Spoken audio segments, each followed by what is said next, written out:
आदरणीय अध्यक्ष महोदय, हम सब के लिए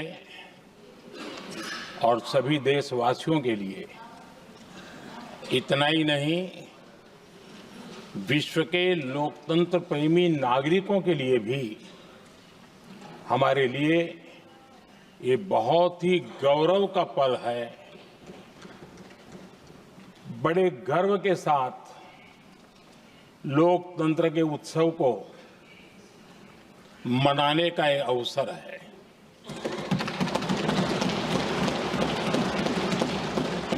संविधान के 75 वर्ष की यात्रा, यादगार यात्रा और विश्व के सबसे महान और विशाल लोकतंत्र की यात्रा, इसके मूल में हमारे संविधान निर्माताओं की दीर्घदृष्टि, हमारे संविधान निर्माताओं का योगदान और जिसको लेकर के आज हम आगे बढ़ रहे हैं, ये 75 वर्ष पूर्ण होने पर एक उत्सव मनाने का पल है। मेरे लिए खुशी की बात है कि संसद भी इस उत्सव में शामिल होकर के अपनी भावनाओं को प्रकट कर रही है। मैं सभी माननीय सांसदों का आभार व्यक्त करता हूं कि जिन्होंने इस उत्सव के अंदर हिस्सा लिया। मैं उन सबका अभिनंदन करता हूं। आदरणीय अध्यक्ष जी, 75 वर्ष की उपलब्धि साधारण नहीं है, असाधारण है। और जब देश आजाद हुआ और उस समय भारत के लिए जो जो संभावनाएं व्यक्त की गई थी,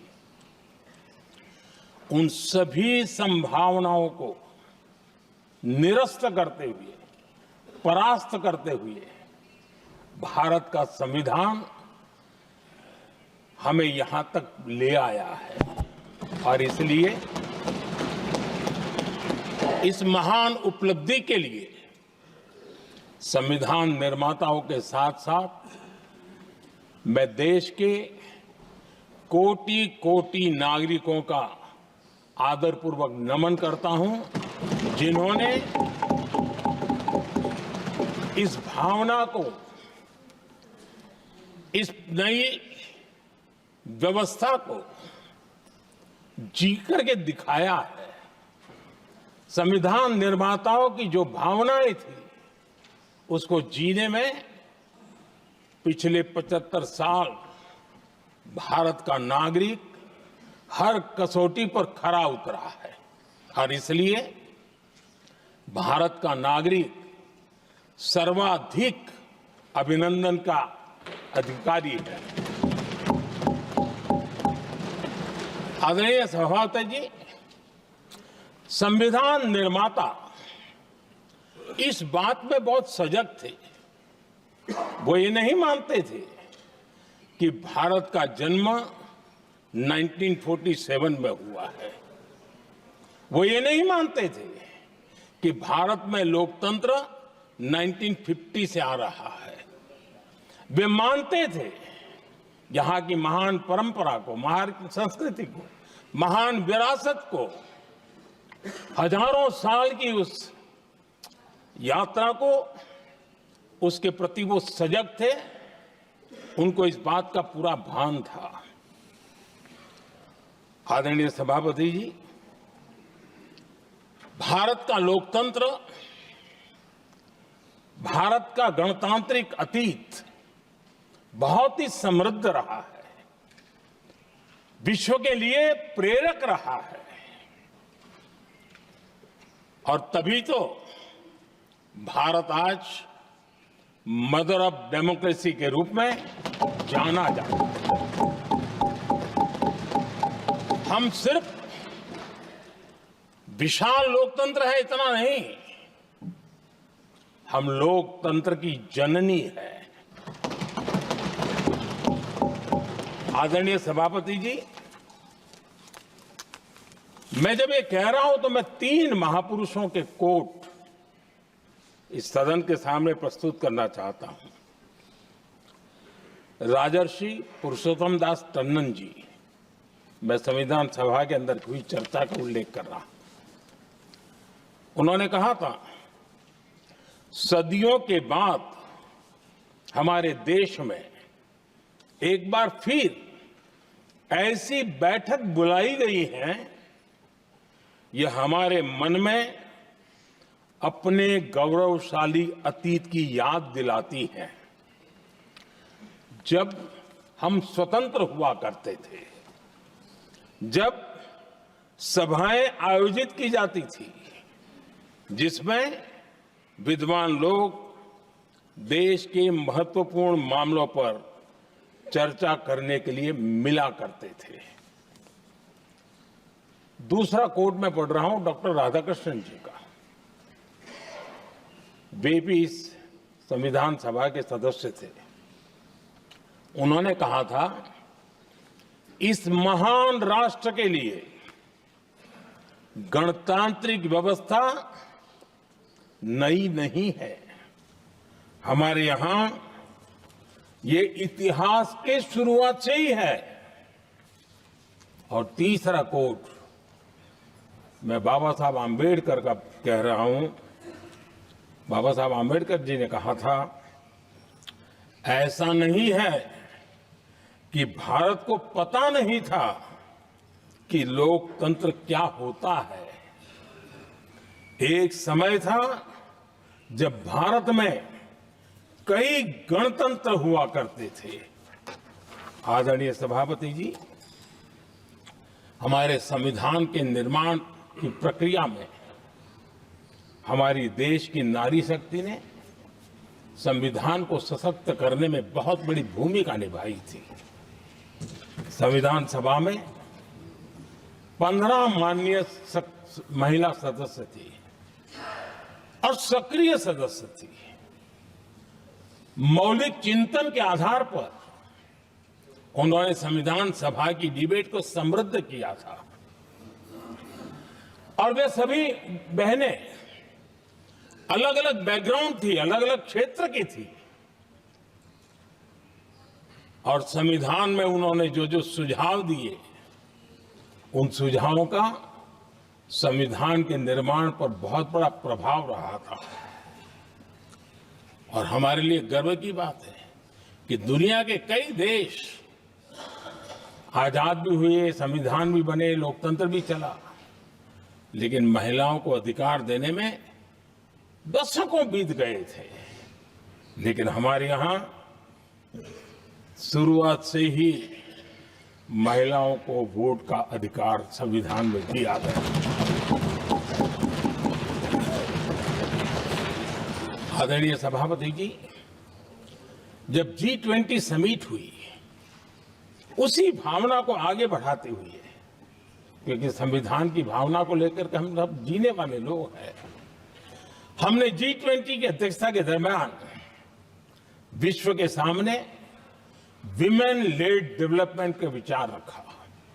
और विश्व के अंदर विमेन डेवलपमेंट से अब आगे जाने की जरूरत है।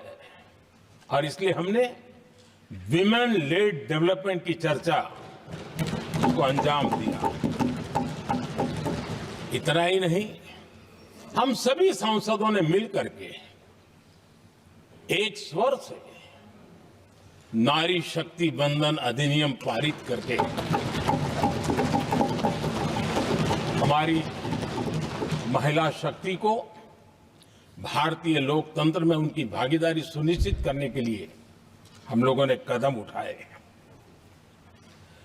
आदरणीय सभापति जी, आज हम देख रहे हैं हर बड़ी योजना के सेंटर में महिलाएं होती है।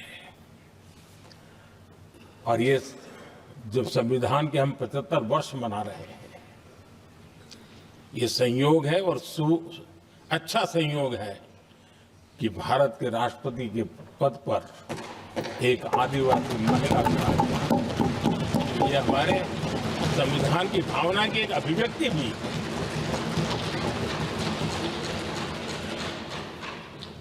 आदरणीय सभापति जी, इस सदन में भी लगातार हमारे महिला सांसदों की संख्या बढ़ रही है, उनका योगदान भी बढ़ रहा है। मंत्रिपरिषद में भी उनका योगदान बढ़ रहा है।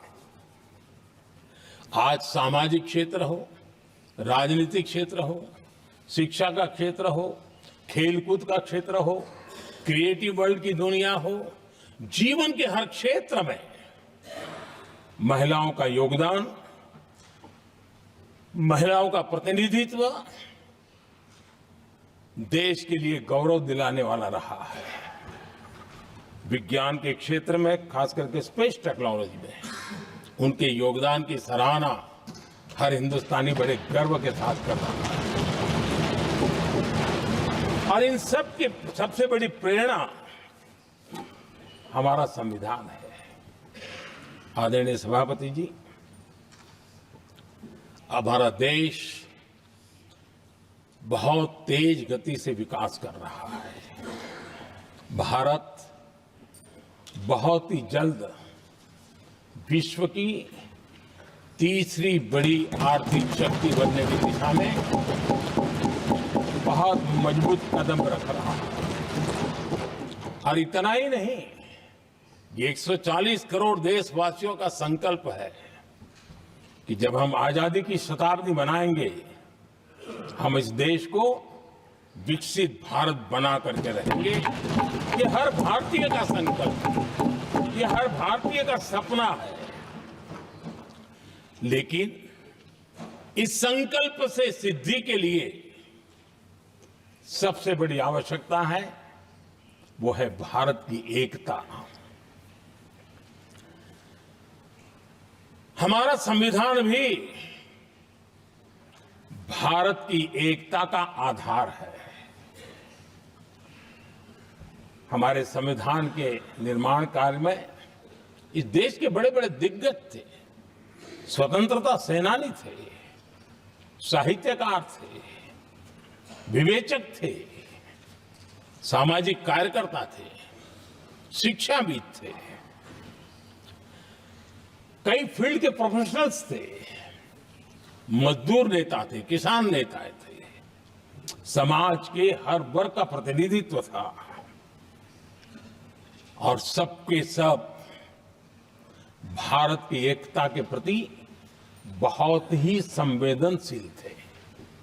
जीवन के भिन्न भिन्न क्षेत्र से आए हुए, देश के अलग अलग भूभाग से आए हुए सभी लोग इस बात के प्रति सजग थे और बाबा साहब अंबेडकर जी ने चेताया था।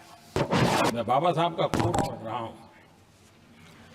बाबा साहब अंबेडकर ने कहा था, समस्या ये है कि देश में जो विविधता से भरा जनमानस है, उसे किस तरह एक मत किया जाए, कैसे देश के लोगों को एक दूसरे के साथ होकर निर्णय लेने के लिए प्रेरित किया जाए, जिससे कि देश में एकता की भावना स्थापित हो। आदरणीय सभापति जी, मुझे बड़े दुख के साथ कहना है कि आजादी के बाद एक तरफ संविधान निर्माताओं के दिल दिमाग में एकता थी, लेकिन आजादी के बाद विकृत मानसिकता के कारण या स्वार्थवश अगर सबसे बड़ा प्रहार हुआ तो देश की एकता के मूल भाव पर प्रहार हुआ। विविधता में एकता, ये भारत की विशेषता रही है। हम विविधता को सेलिब्रेट करते हैं और इस देश की प्रगति भी विविधता को सेलिब्रेट करने में है। लेकिन गुलामी की मानसिकता में पले बड़े लोगों ने, भारत का भला न देख पाने वाले लोगों ने, और जिनके लिए हिंदुस्तान 1947 में ही पैदा हुआ, ये जो धारणा बननी थी उनके लिए वो विविधता में विरोधाभास ढूंढते रहे। इतना ही नहीं, विविधता के इस अमूल्य खजाना है हमारा, उसको सेलिब्रेट करने के बजाय उस विविधता में ऐसे जहरीले बीज बोने के प्रयास करते रहे ताकि देश की एकता को चोट पहुंचे। आदरणीय सभापति जी, हमें विविधता का उत्सव हमारे जीवन का अंग बनाना होगा और वही बाबा साहब आंबेडकर को सच्ची श्रद्धांजलि होगी। आदरणीय सभापति जी, मैं संविधान के प्रकाश में ही मेरी बातों को रखना चाहता हूं और इसलिए अगर आप हमारी नीतियों को देखेंगे, पिछले 10 साल देश की जनता ने हमें जो सेवा करने का मौका दिया है, हमारी निर्णयों की प्रक्रिया को देखेंगे तो भारत की एकता को मजबूती देने का निरंतर हम प्रयास करते रहे हैं। आर्टिकल 370 देश की एकता में रुकावट बना पड़ा था, दीवार बना पड़ा था। देश की एकता हमारी प्राथमिकता थी, जो कि हमारी संविधान की भावना थी और इसलिए धारा 370 को हमने जमीन पर उतार दिया, क्योंकि देश की एकता हमारी प्राथमिकता है। आदरणीय सभापति जी, इस इतने बड़े विशाल देश में अगर आर्थिक रूप से हमें आगे बढ़ना है, हमारी व्यवस्थाओं को और विश्व को भी निवेश के लिए आना है, तो भारत में अनुकूल व्यवस्थाएं चाहिए और उसी में से हमारे देश में एक लंबे अरसे तक जीएसटी को लेकर के चर्चा चलती रही। मैं समझता हूं इकोनॉमिक यूनिटी के लिए जीएसटी ने बहुत बड़ी भूमिका अदा की है। उस समय पहले की सरकार का भी कुछ योगदान है। वर्तमान समय में हमको इसको आगे बढ़ाने का अवसर मिला और हमने इसको किया, और वो भी वन नेशन वन टैक्स उस भूमिका को आगे बढ़ा रहा है। आदरणीय सभापति जी, हमारे देश में राशन कार्ड गरीब के लिए बहुत बड़ी मूल्यवान दस्तावेज रहा है, लेकिन गरीब अगर एक राज्य से दूसरे राज्य जाता था तो गरीब कुछ भी उसके प्राप्त करने का हकदार नहीं बनता था। इतना बड़ा देश पर उसका किसी भी कोने में जाए उसका उतना ही अधिकार है। एकता के उस भाव को मजबूत करने के लिए हमने one nation one ration card की बात को मजबूत किया। आदरणीय सभापति जी, देश के गरीब को, देश के सामान्य नागरिक को अगर मुफ्त में इलाज मिले तो गरीबी से लड़ने की उसकी ताकत अनेक गुना बढ़ जाती है। लेकिन उसके लिए जहां वो काम करता है वहां पर तो मिल जाए, लेकिन किसी काम बस वो बाहर गया है और वहां पर वो जीवन और मृत्यु की लड़ाई लड़ता हो, ऐसे समय अगर उसको सुविधा नहीं मिलेगी तो व्यवस्था किस काम की। और इसलिए देश की एकता के मंत्र को जीने वाले हम लोगों ने ये तय किया कि one nation one health card, और इसलिए हमने आयुष्मान भारत योजना बनाई। आज बिहार के दूर दराज क्षेत्र का व्यक्ति भी अगर पुणे में कुछ काम कर रहा है और अचानक बीमार हो गया तो उसके लिए आयुष्मान कार्ड होना बहुत इनफ है, उसकी सेवा मिल सकती है। आदरणीय सभापति जी, हम जानते हैं देश में कई बार ऐसा हुआ कि देश के एक हिस्से में बिजली थी लेकिन बिजली सप्लाई नहीं हो रही थी और उसके कारण दूसरे इलाके में अंधेरा था, और पिछली सरकार में हमने विश्व के अंदर भारत की बदनामी हेडलाइन से हुआ करती थी अंधेरे की, वो दिन हमने देखे हैं और तब जाकर के एकता के मंत्र को लेकर के संविधान की भावना को जीने वाले हम लोगों ने वन नेशन वन ग्रिड को परिपूर्ण कर दिया और इसलिए आज बिजली के प्रवाह को निर्विरोध रूप से हिंदुस्तान के हर कोने में ले जाया जा सकता है। आदरणीय सभापति जी, हमारे देश में इंफ्रास्ट्रक्चर में भी भेदभाव की बू आती रही है। हमने उसे मिटा करके देश की एकता को ध्यान में रखते हुए, एक संतुलित विकास को ध्यान में रखते हुए हमने उस भेदभाव, उस भावना को खत्म करके एकता को मजबूत किया। हमने नॉर्थ ईस्ट हो या जम्मू कश्मीर हो, हिमालय की गोद के इलाके हो या रेगिस्तान के सटे हुए इलाके हो, हमने पूरी तरह इंफ्रास्ट्रक्चर को एक सामर्थ्य देने का प्रयास किया है ताकि एकता के भाव को अभाव में से कारण कोई दूरी पैदा न हो, उसमें से बदलने का हमने काम किया। आदरणीय सभापति जी, युग बदल चुका है और हम नहीं चाहते हैं कि डिजिटल के क्षेत्र में हैव्स एंड हैव्स नॉट की स्थिति बन जाए। देश के लिए समान रूप से, और इसलिए दुनिया के अंदर बड़े गर्व के साथ हम कहते हैं कि भारत का जो डिजिटल इंडिया की जो सक्सेस स्टोरी है, उसका एक कारण है हमने टेक्नोलॉजी को डेमोक्रेटाइज करने का प्रयास किया है और उसी का भाग है कि हमारे संविधान निर्माताओं ने हमें दिशा दिखाई है कि हमने ऑप्टिकल फाइबर हिंदुस्तान की हर पंचायतों तक ले जाने का प्रयास किया है ताकि भारत की एकता को मजबूती देने में हमें ताकत मिले। आदरणीय सभापति जी, हमारा संविधान की अपेक्षा है एकता की और इसी को ध्यान में रखते हुए हमने मातृभाषा के महात्म्य को स्वीकारा है। मातृभाषा को दबा करके हम देश के जनमानस को संस्कारित नहीं कर सकते और इसलिए हमने न्यू एजुकेशन पॉलिसी में भी मातृभाषा को बहुत बल दिया है और अब मेरे देश का गरीब का बच्चा भी मातृभाषा में डॉक्टर इंजीनियर बन सकता है क्योंकि हमारा संविधान सबसे पीछे है, उनकी सबसे दरकार करने का हमें आदेश देता है।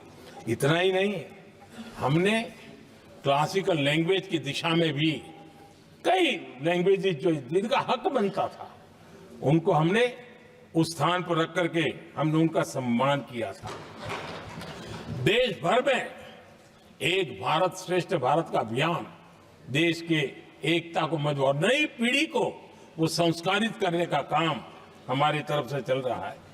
आदरणीय सभापति जी, काशी तमिल संगमम और तेलुगु काशी संगमम ये आज एक बहुत बड़ा इंस्टीट्यूशनलाइज हुआ है और समाज के निकटता को मजबूती देने का एक सांस्कृतिक प्रयास भी हमारा चलता रहा है क्योंकि उसका कारण यही है कि संविधान की मूल धारा में भारत की एकता का महात्म्य स्वीकार किया गया है और उसको हमें बल देना चाहिए। आदरणीय सभापति जी, संविधान के आज 75 वर्ष हो रहे हैं, लेकिन हमारे यहां तो 25 वर्ष का भी महत्व होता है, 50 वर्ष का भी महत्व होता है, 60 साल का भी महत्व होता है। जरा हम इतिहास की तरफ नजर करें कि संविधान यात्रा के इन महत्वपूर्ण पड़ाव का क्या हुआ था। जब देश संविधान के 25 वर्ष पूरे कर रहा था, उसी समय हमारे देश में संविधान को नोच लिया गया, इमरजेंसी आपातकाल लाया गया।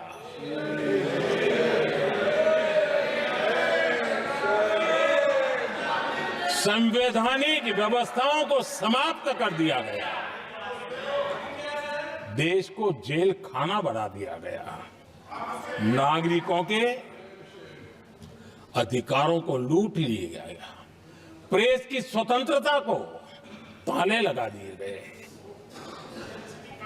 और कांग्रेस के माथे पर ये जो पाप है ना, वो कभी भी धुलने वाला नहीं है, कभी भी धुलने वाला। यह सिर्फ हिंदुस्तान, दुनिया में जब जब लोकतंत्र की चर्चा होगी, कांग्रेस के माथे का ये पाप कभी धुलने वाला नहीं है। क्योंकि लोकतंत्र का गला घोंट दिया गया था। भारत के संविधान निर्माताओं की तपस्या को मिट्टी में मिलाने की कोशिश की गई थी। आदरणीय सभापति जी, जब 50 साल हुए तब क्या भुला दिया गया था? जी नहीं। अटल बिहारी वाजपेयी जी की सरकार थी और 26 नवंबर को 2000 देश भर में संविधान का 50वां वर्ष मनाया गया था। अटल बिहारी वाजपेयी जी ने प्रधानमंत्री के नाते राष्ट्र को एक विशेष संदेश दिया था। एकता, जनभागीदारी, साझेदारी, उसके महत्व पर बल देते हुए उन्होंने संविधान की भावना को जीने का प्रयास किया था। जनता को जगाने का भी प्रयास किया था। और अध्यक्ष जी, जब देश संविधान का 50 वर्ष मना रहा था और जब 50 वर्ष की पूर्णाहुति हुई तो ये मेरा भी सौभाग्य था कि मुझे भी संविधान की प्रक्रिया से मुख्यमंत्री बनने का अवसर मिल गया। और मैं जब मुख्यमंत्री था उसी कार्यकाल में संविधान के 60 साल हुए और तब मैंने तय किया था मुख्यमंत्री के नाते कि हम गुजरात में संविधान के 60 साल मनाएंगे। और इतिहास में पहली बार ऐसा हुआ है जब संविधान के ग्रंथ को हाथी पर बनाई हुई अंबाड़ी में रखा गया उस विशेष व्यवस्था में रखा गया।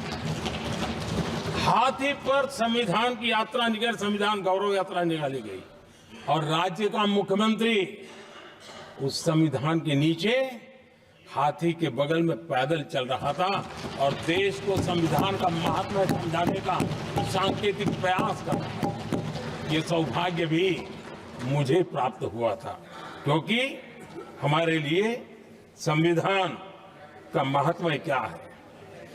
और आज 75 साल हुए हमें अवसर मिला और मुझे याद है जब मैंने लोकसभा के पुराने सदन के अंदर जब 26 नवंबर को संविधान दिवस मनाने की बात कही थी तब एक वरिष्ठ नेता ने सामने से आवाज उठाई थी कि 26 जनवरी तो है, 26 नवंबर की क्या जरूरत है। क्या भावना घर कर गई थी। ये बहुत पुरानी बात नहीं है, इसी सदन में मेरे सामने हुआ था। लेकिन आदरणीय सभापति जी, मेरे लिए खुशी की बात है कि इस विशेष सत्र में अच्छा होता संविधान की शक्ति, संविधान की विविधताओं पर चर्चा होती, नई पीढ़ी को काम आता। लेकिन हर एक की अपनी अपनी मजबूरियां होती है, हर कोई अपने दुख किसी न किसी रूप में प्रकट करता रहता है। कईयों ने अपनी विफलताओं का दुख प्रकट किया है। अच्छा होता दलगत की भावनाओं से उठ करके देश हित में संविधान की चर्चा हुई होती तो समृद्धि मिलती अनेक देश की नई पीढ़ी को। आदरणीय सभापति जी, मैं तो संविधान के प्रति विशेष आदर का भाव व्यक्त करना चाहूंगा कि संविधान की भावना थी कि मेरे जैसे अनेक लोग जो यहां पहुंच नहीं पाते, ये संविधान था जिसके कारण हम पहुंच पाए। क्योंकि हमारा कोई बैकग्राउंड नहीं था, हम यहां तक कैसे आते। ये संविधान का सामर्थ्य था, जनता जनार्दन के आशीर्वाद थे।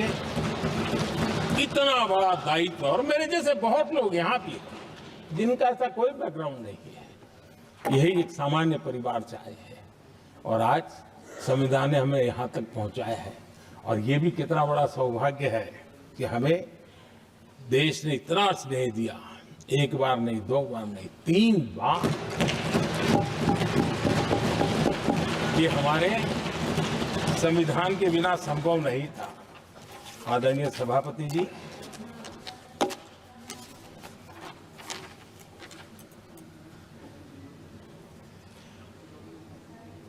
उतार चढ़ाव तो आए, कठिनाइयां भी आई, रुकावटें भी आई, लेकिन मैं फिर एक बार देश की जनता को नमन करता हूं कि देश की जनता पूरी ताकत के साथ संविधान के साथ खड़ी रही।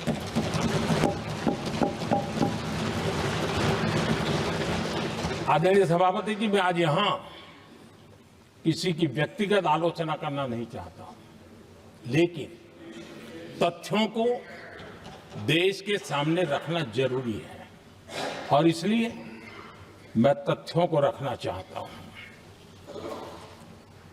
कांग्रेस के एक परिवार ने संविधान को चोट पहुंचाने में कोई कोर कसर नहीं छोड़ी है।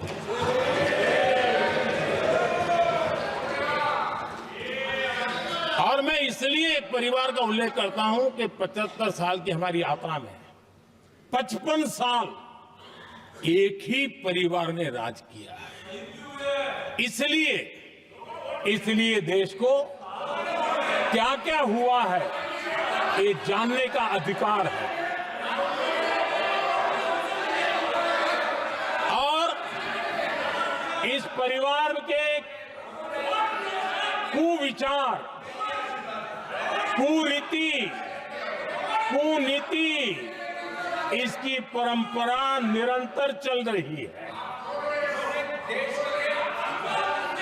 हर स्तर पर इस परिवार ने संविधान को चुनौती दी। आदरणीय सभापति जी, 1947 टू 1952 इस देश में इलेक्टेड गवर्नमेंट नहीं थी। एक अस्थाई व्यवस्था थी, एक सिलेक्टेड सरकार थी और चुनाव नहीं हुए थे। और जब तक चुनाव न हो तब तक एक इंटरिम व्यवस्था के रूप में कोई खाका खड़ा करना चाहिए, किया गया था। 1952 के पहले राज्यसभा का भी गठन नहीं हुआ था, राज्यों में भी कोई चुनाव नहीं थे, जनता का कोई आदेश नहीं था। उसके बावजूद भी और अभी तो संविधान निर्माताओं ने इतना मंथन करके संविधान बनाया था। 1951 में जबकि चुनी हुई सरकार नहीं थी, उन्होंने ऑर्डिनेंस करके संविधान को बदला और किया क्या? अभिव्यक्ति की आजादी पर हमला कर दिया गया।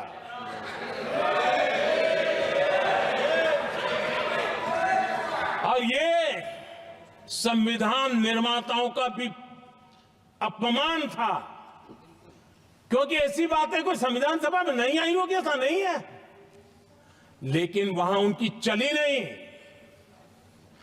तो बाद में जैसे ही मौका मिला, उन्होंने अभिव्यक्ति की आजादी को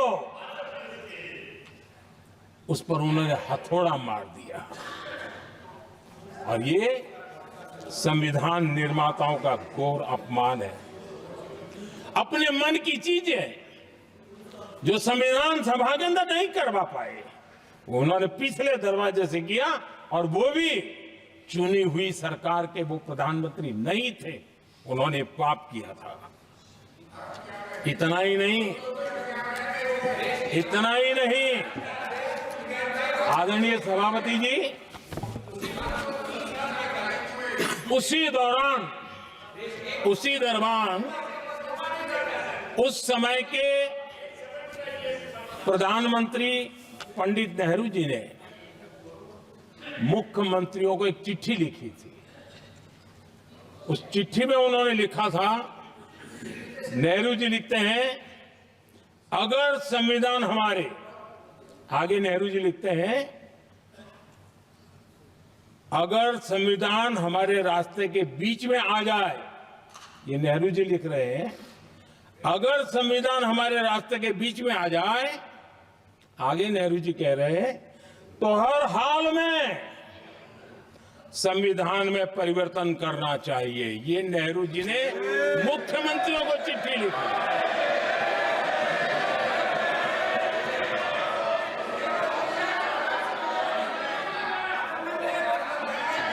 और आदरणीय सभापति जी, ये भी देखिए 1951 में ये पाप किया गया, लेकिन देश चुप नहीं था। उस समय राष्ट्रपति डॉक्टर राजेंद्र प्रसाद जी ने चेताया ये गलत हो रहा है। उस समय स्पीकर पद पर बैठे हुए हमारे स्पीकर महोदय ने भी पंडित जी को कहा गलत कर रहे हो। इतना ही नहीं, आचार्य कृपलानी जी, जयप्रकाश नारायण जैसे महान कांग्रेसी लोगों ने भी पंडित नेहरू ने कहा कि ये रोको, लेकिन पंडित जी का अपना संविधान चलता था और इसलिए उन्होंने इतने वरिष्ठ महानुभावों की सलाह मानी नहीं और उसे भी उन्होंने दरकिनार कर दिया। और आदरणीय सभापति जी, ये संविधान संशोधन करने का ऐसा खून कांग्रेस के मुंह लग गया कि समय समय पर वो संविधान का शिकार करती रही। ये खून मुंह पे लग गया। इतना ही नहीं, संविधान के स्पिरिट को लहू लहान करती रही। आदरणीय सभापति जी, करीब 6 दशक में 75 बार संविधान बदला गया। आदरणीय सभापति जी, जो बीज देश के पहले प्रधानमंत्री जी ने बोया था, उस बीज को खाद पानी देने का काम एक और प्रधानमंत्री ने किया। उनका नाम था श्रीमती इंदिरा गांधी।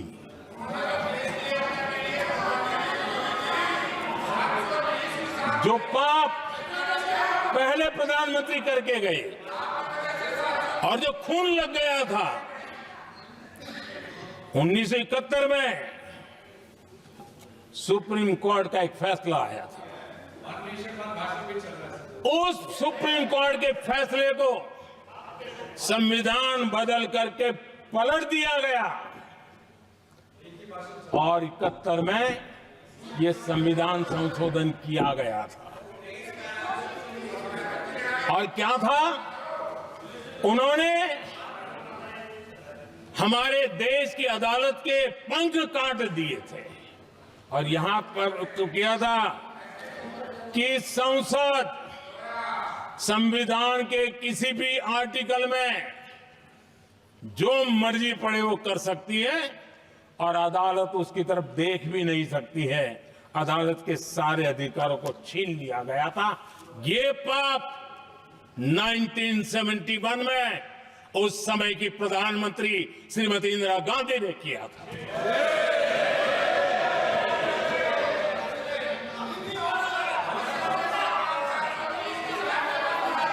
और इस परिवर्तन ने इंदिरा जी की सरकार को मौलिक अधिकारों को छीनने का और न्यायपालिका पर नियंत्रण करने का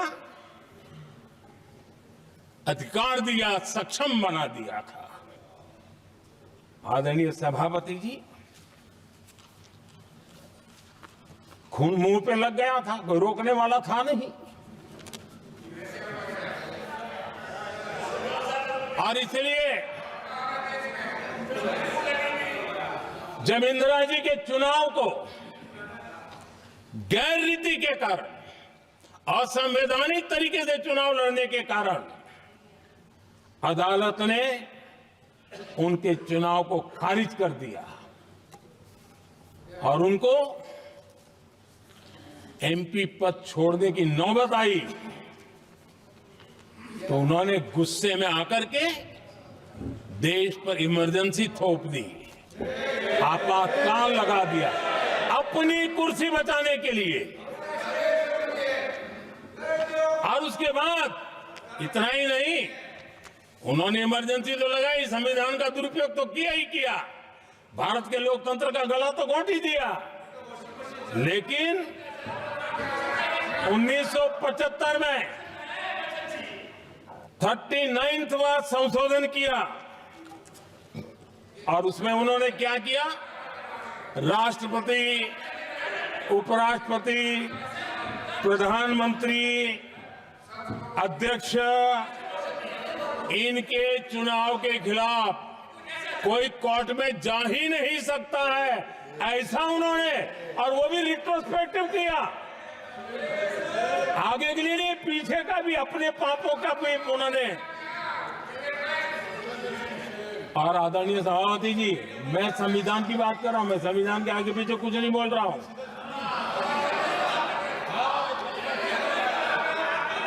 आदरणीय सभापति जी,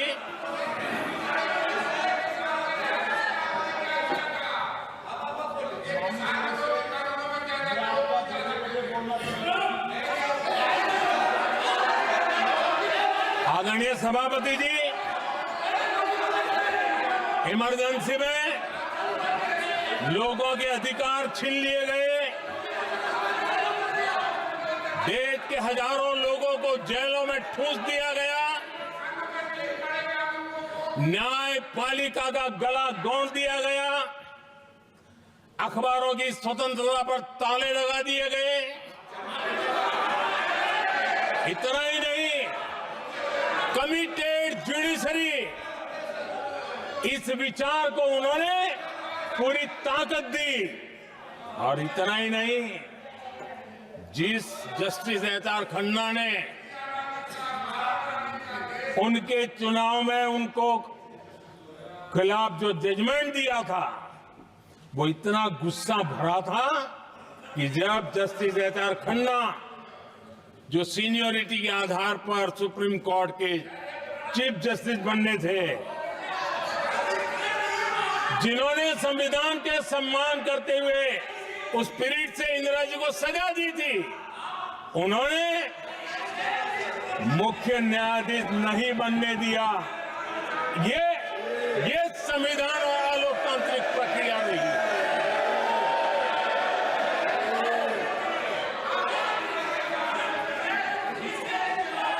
आदरणीय सभापति जी,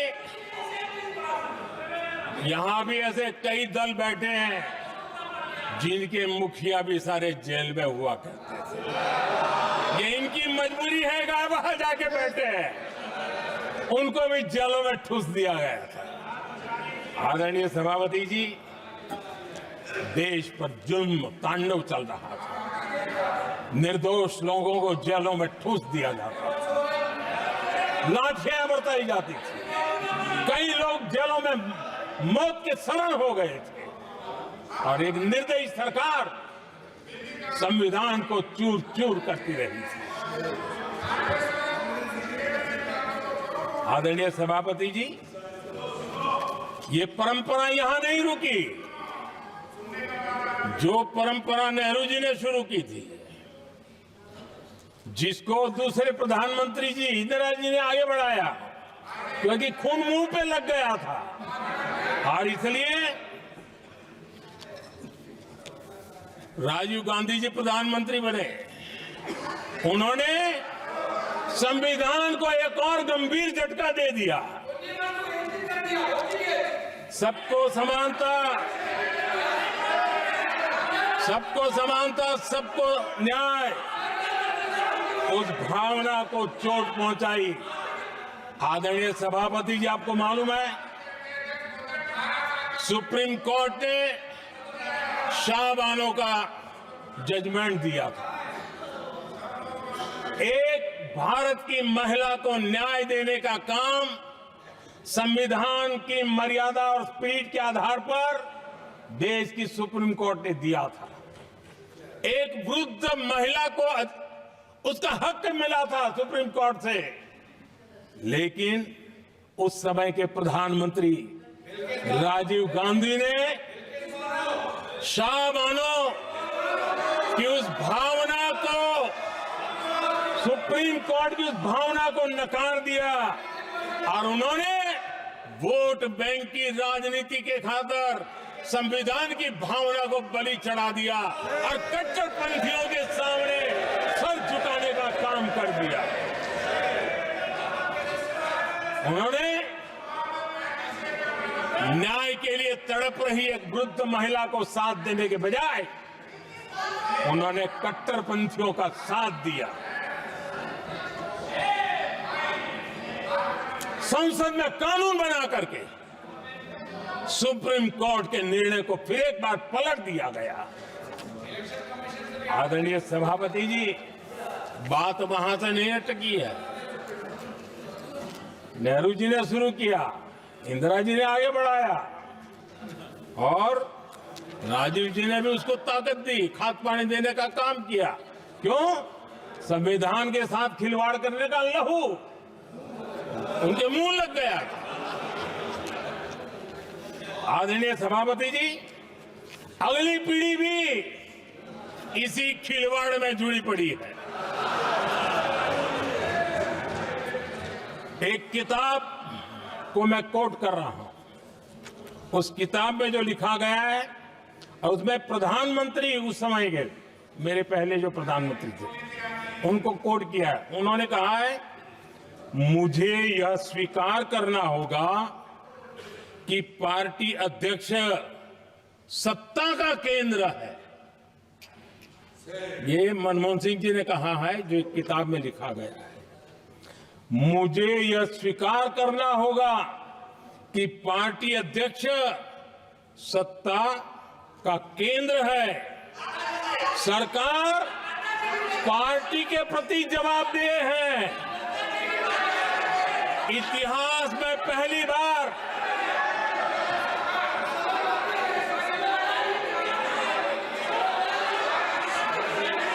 आदरणीय सभापति जी, नहीं, आप सदन इतिहास में पहली बार ये तरीका बिल्कुल ठीक नहीं है। सदन के नेता बोल रहे हैं, आपको मर्यादा रखनी चाहिए। ऐसे सदन नहीं चलेगा इस तरीके से, गलत तरीका आपका ये। माननीय प्रधानमंत्री जी, आदरणीय सभापति जी, इतिहास में पहली बार संविधान को ऐसी गहरी चोट पहुंचा दी गई। संविधान निर्माताओं ने चुनी हुई सरकार और चुने हुए प्रधानमंत्री की कल्पना तक ही हमारा संविधान था, लेकिन इन्होंने तो प्रधानमंत्री के ऊपर एक गैर संवैधानिक, और जिसने कोई शपथ भी नहीं लिया था, नेशनल एडवाइजरी काउंसिल पीएमओ के भी ऊपर बैठा दिया। पीएमओ के ऊपर अघोषित दर्जा दे दिया गया।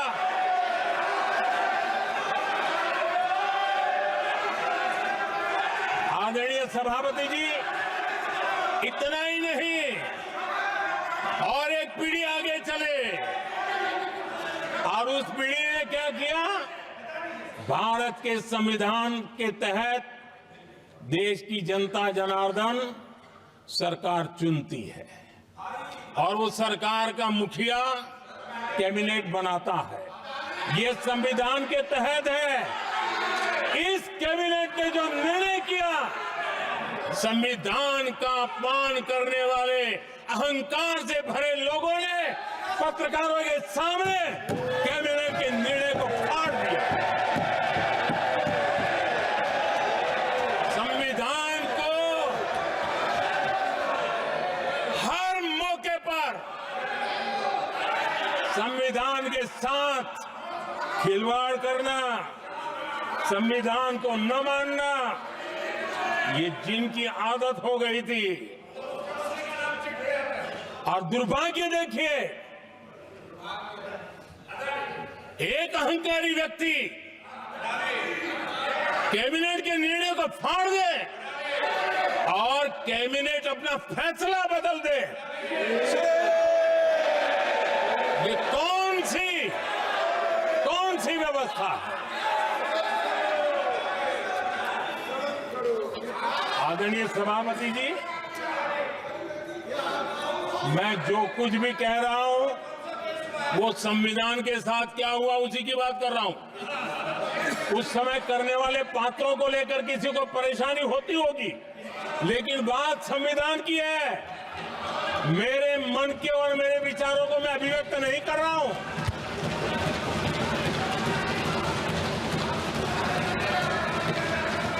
आदरणीय सभापति जी, कांग्रेस ने निरंतर संविधान की अवमानना की, संविधान के महत्व को कम किया।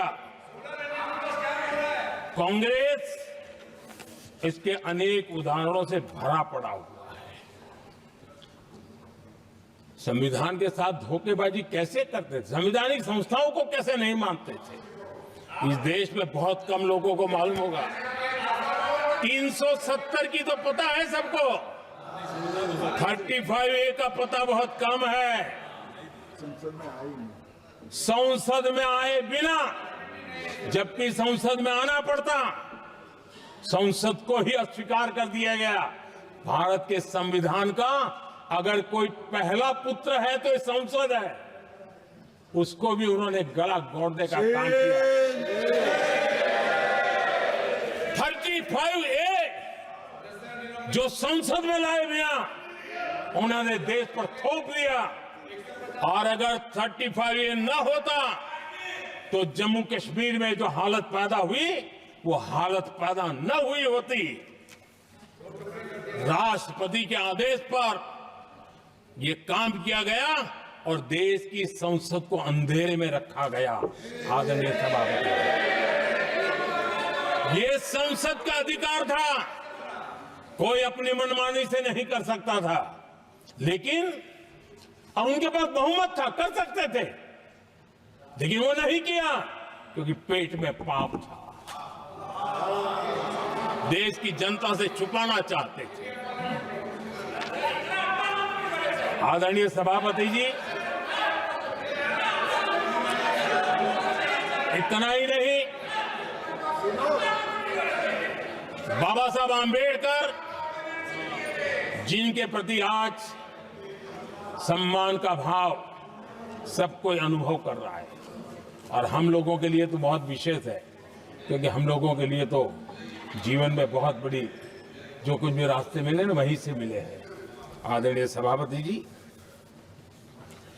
बाबा साहब आंबेडकर, इनके प्रति भी इनके मन में कितनी कटुता भरी थी, कितना द्वेष भरा था, मैं आज उसके डिटेल में जाना नहीं चाहता हूं। लेकिन जब अटल जी की सरकार थी तब बाबा साहब आंबेडकर, उनका जो महापरिनिर्वाण भूमि है, वहां पर अलीपुर रोड पर अटल जी की सरकार में बाबा साहब आंबेडकर जी के स्मृति में एक स्मारक बनाना तय हुआ। अटल जी के समय यह नहीं हुआ। दुर्भाग्य देखिए, 10 वर्ष यूपीए की सरकार रही, उसने इस काम को नहीं किया, न होने दिया। बाबा साहब आंबेडकर का जब हमारी सरकार आई, बाबा साहब आंबेडकर के प्रति हमारा श्रद्धा होने के कारण हमने अलीपुर रोड पर बाबा साहब मेमोरियल बनाया और उसका काम किया। आदरणीय सभापति जी, दिल्ली में जब बाबा साहब आंबेडकर के 1992 में, उस समय चंद्रशेखर जी कुछ समय थे, तब एक निर्णय किया गया था, आंबेडकर इंटरनेशनल सेंटर यही जनपद के पास 40 साल तक वो कागज पे ही पड़ा रहा, नहीं किया गया। और तब जाकर के 2015 में हमारी सरकार आई और हमने आकर के इस काम को पूरा किया। बाबा साहब को भारत रत्न देने का काम भी जब कांग्रेस सत्ता से बाहर गई तब संभव हुआ। इतना ही नहीं, आदरणीय सभापति जी, बाबा साहब आम्बेडकर के 125 साल तो हमने पूरी दुनिया में बनाए थे, विश्व के 120 देशों में बनाने का काम किया था। लेकिन जब बाबा साहब आम्बेडकर की शताब्दी थी तब अकेली बीजेपी की सरकार थी मध्य प्रदेश में।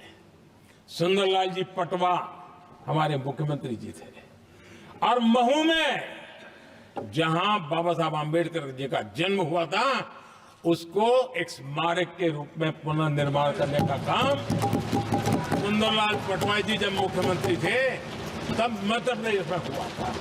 शताब्दी के समय भी उनके साथ यही किया गया था। आदरणीय सभापति जी,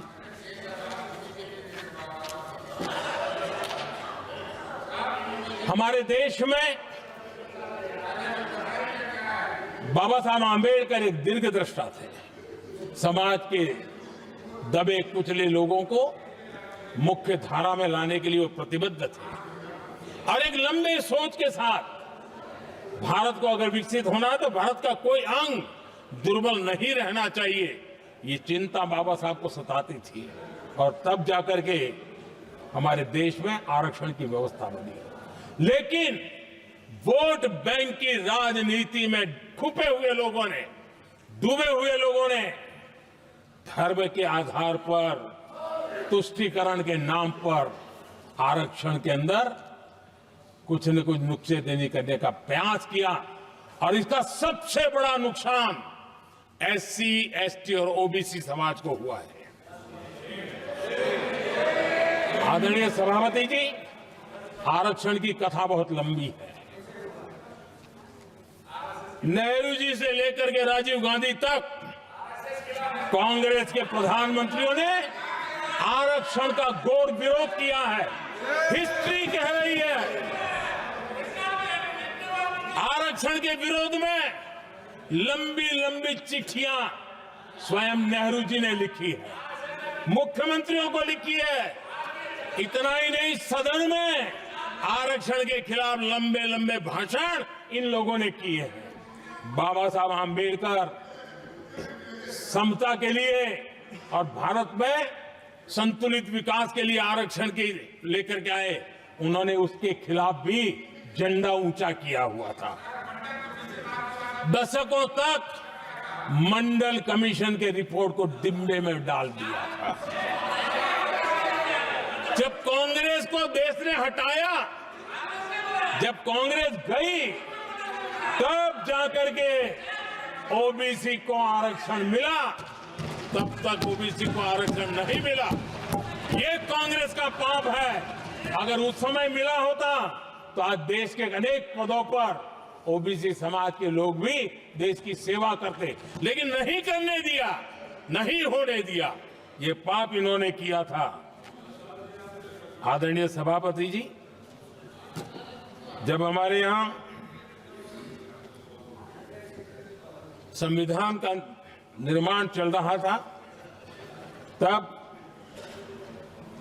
संविधान निर्माताओं ने धर्म के आधार पर आरक्षण होना चाहिए कि नहीं होना चाहिए, इस विषय पर घंटों तक, दिनों तक गहन चर्चा की है, विचार विमर्श किया है और सबका मत बना है कि भारत जैसे देश की एकता और अखंडता के लिए धर्म के, संप्रदाय के आधार पर आरक्षण नहीं हो सकता है। सुविचारित मत था, ऐसा नहीं कि भूल गए थे, रह गया था।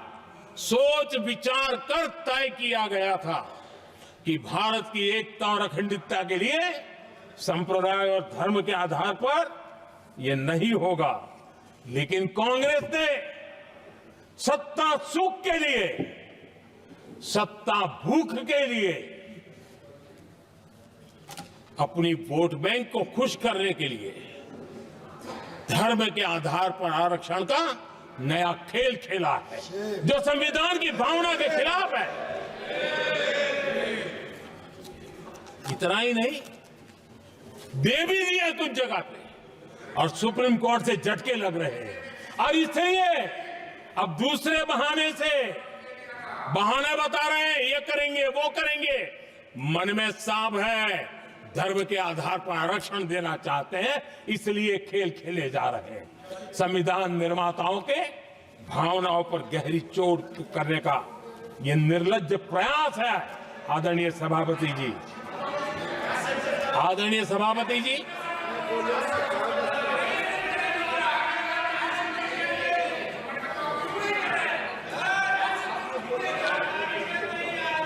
आदरणीय सभापति जी, एक गलत और विषय, ये तरीका ठीक नहीं। आपके नेता ने बोला, आपने बोला दोबारा बात मत करो। जिसकी भी मैं चर्चा करना चाहता हूं, और वो ज्वलंत विषय समान नागरिक संहिता, यूनिफॉर्म सिविल कोड। ये विषय भी संविधान सभा के ध्यान बाहर नहीं था।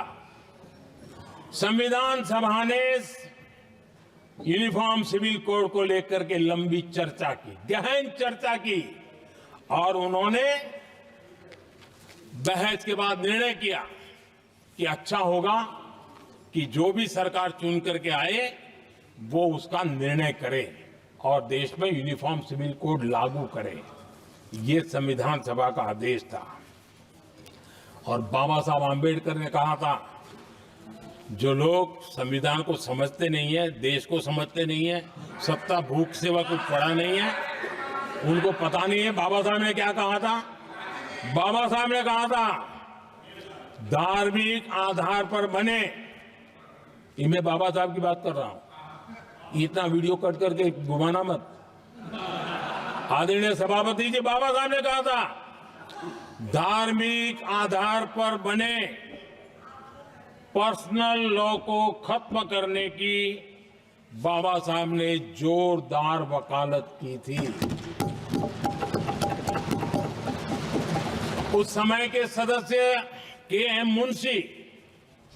मुंशी जी ने कहा था, समान नागरिक संहिता को राष्ट्र की एकता और आधुनिकता के लिए अनिवार्य बताया था। कमा मुंशी जी ने।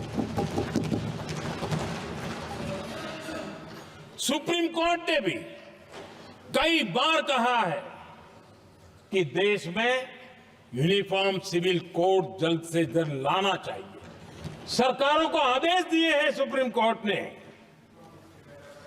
और उसी संविधान की भावना को ध्यान में रखते हुए, संविधान निर्माताओं की भावनाओं को ध्यान में रखते हुए हम पूरी ताकत से लगे हुए हैं सेक्युलर सिविल कोड की। और आज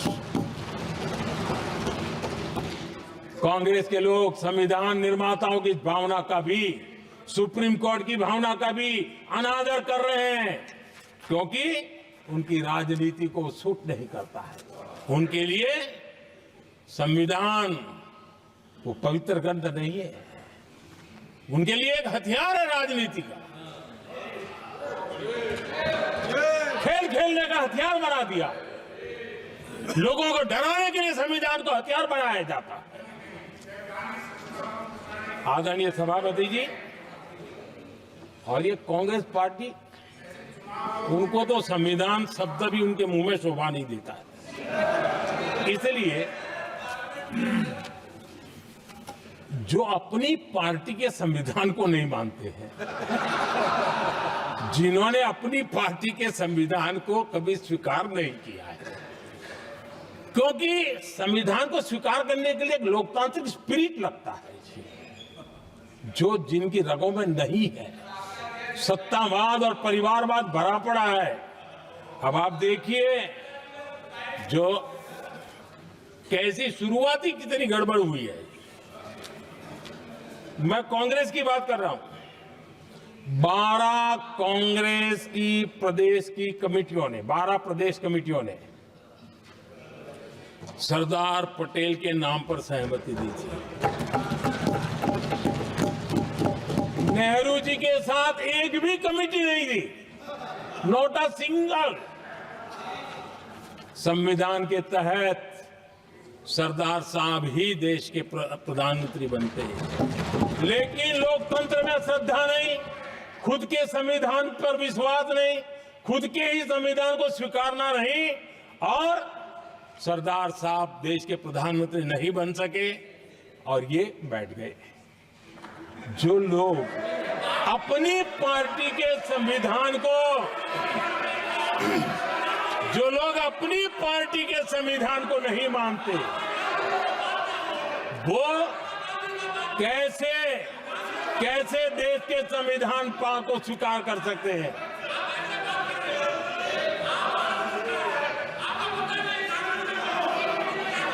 आदरणीय सभापति जी, जो लोग संविधान में लोगों के नाम ढूंढते रहते हैं, मैं जरा बताना चाहता हूं, कांग्रेस पार्टी के एक अध्यक्ष हुआ करते थे और वो अति पिछड़े समाज से आते थे। अति पिछड़े, पिछड़े भी नहीं, अति पिछड़े समाज से आते हुए उनके अध्यक्ष श्रीमान सीताराम केसरी जी, कैसा अपमान किया गया। कहते हैं बाथरूम में बंद कर दिया गया, उठा करके फुटपाथ पर फेंक दिया गया। अपनी पार्टी के संविधान में ऐसा कभी नहीं लिखा गया, लेकिन अपनी पार्टी के संविधान को न मानना, लोकतंत्र की प्रक्रिया को न मानना और पूरी कांग्रेस पार्टी पर एक परिवार ने कब्जा कर लिया, लोकतंत्र को नकार दिया। आदरणीय सभापति जी,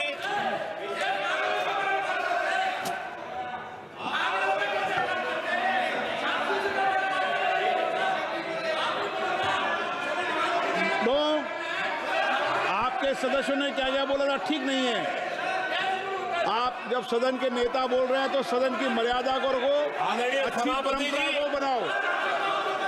संविधान के साथ खिलवाड़ करना, संविधान के स्पिरिट को तहस नहस करना, ये कांग्रेस की रगों में रहा है। हमारे लिए संविधान, उसकी पवित्रता, उसकी शुचिता हमारे लिए सर्वोपरि है और ये शब्दों में नहीं है। जब जब हमें कसौटी पर कसा गया है, हम तप करके निकले हुए लोग हैं। मैं उदाहरण देना चाहता हूं, 1996 में सबसे बड़े दल के रूप में भारतीय जनता पार्टी जीत करके आई, सबसे बड़ा दल था और राष्ट्रपति जी ने संविधान की भावना तहत सबसे बड़े दल को प्रधानमंत्री के शपथ के लिए बुलाया और 13 दिन सरकार चली। अगर हमें संविधान के स्पिरिट के प्रति हमारा भावना न होती तो हम भी ये बांटो, वो बांटो, ये दे दो, वो दे दो, इसको डिप्टी पीएम बना दो, इसको ढिकना बना दो, हम भी सत्ता सुख भोग सकते थे। लेकिन अटल जी ने सौदेबाजी का रास्ता नहीं चुना, संविधान के सम्मान का रास्ता चुना और 13 दिन के बाद इस्तीफा देना स्वीकार कर दिया।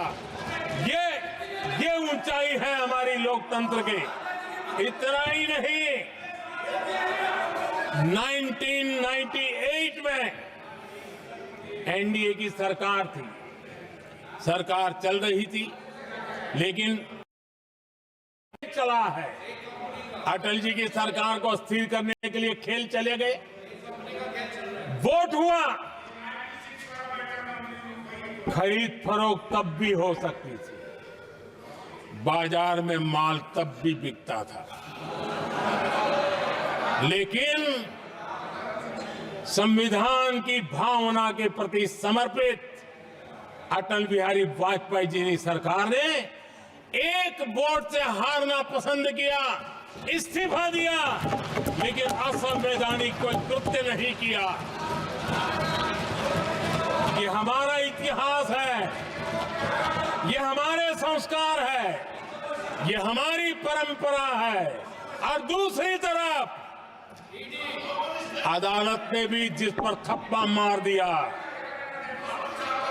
कैश फॉर वोट का कांड, एक लघुमती सरकार को बचाने के लिए संसद में नोटों के ढेर साक्ष्य के रूप में रखे गए, असंवैधानिक तरीका। सरकार बचाने के लिए भारत के लोकतंत्र की भावना को बाजार बना दिया गया, वोट खरीदे गए। आदरणीय सभापति जी, 90 के दशक में कई सांसदों को रिश्वत देने का पाप, यह संविधान की भावना थी। क्या 140 करोड़ वासियों के मन में जो लोकतंत्र पनपा है, उस लोकतंत्र के साथ यह खिलवाड़? कांग्रेस के लिए सत्ता सुख, सत्ता की भूख, यही एकमात्र कांग्रेस का इतिहास है, कांग्रेस का वर्तमान है। आदरणीय सभापति जी, 2014 के बाद एनडीए को सेवा का मौका मिला। संविधान और लोकतंत्र को मजबूती मिली। ये पुरानी जो बीमारियों थी, उस बीमारी से मुक्ति का हमने एक अभियान चलाया। बीते 10 साल यहां से पूछा गया, हमने भी संविधान संशोधन किए। जी हां, हमने भी संविधान संशोधन किए हैं, देश की एकता के लिए, देश की अखंडता के लिए, देश के उज्जवल भविष्य के लिए और संविधान की भावना के प्रति पूर्ण समर्पण के साथ किए हैं। हमने संविधान संशोधन किया, क्यों किया? इस देश का ओबीसी समाज तीन दशक से ओबीसी कमीशन को संवैधानिक दर्जा देने के लिए मांग कर रहा है। ओबीसी के सम्मान के लिए, उसको संवैधानिक दर्जा देने के लिए हमने संविधान संशोधन किया है। हमें गर्व है ये करने का। समाज के दबे कुचले लोगों को उनके साथ खड़े होना, ये हम अपना कर्तव्य मानते हैं, इसलिए संविधान संशोधन किया। आदरणीय सभापति जी, इस देश में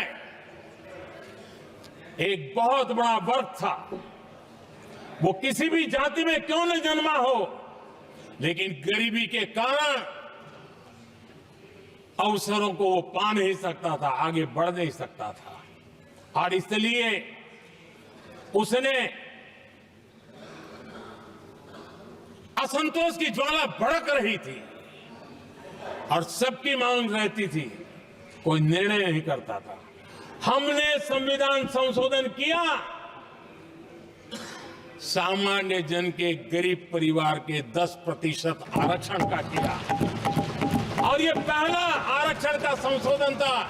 देश में कोई विरोध का स्वर नहीं उठा, हर किसी ने प्यार से उसको स्वीकार किया। संसद ने भी सहमति के साथ पारित किया, क्योंकि समाज की एकता की उसमें ताकत पड़ी थी, संविधान की भावनाओं का भाव पड़ा था, सबने सहयोग किया था, तब जाकर के हुआ था। आदरणीय सभापति जी, जी हां, हमने भी संविधान में संशोधन किए हैं, लेकिन हमने संविधान में संशोधन किया महिलाओं को शक्ति देने के लिए। संसद और विधानसभा में, और संसद का पुराना भवन गवाह है, जब देश महिलाओं को आरक्षण देने के लिए आगे बढ़ रहा था और कानून यानी बिल पेश हो रहा था, तब उन्हीं का एक साथी दल वेल में आता है, कागज छीन लेता है, फाड़ देता है और सदन स्थगित हो जाता है और 40 साल तक विषय लटका रहता है। और वो आज उनके मार्गदर्शक है। जिन्होंने देश की महिलाओं के साथ अन्याय किया, वो उनके मार्गदर्शक है।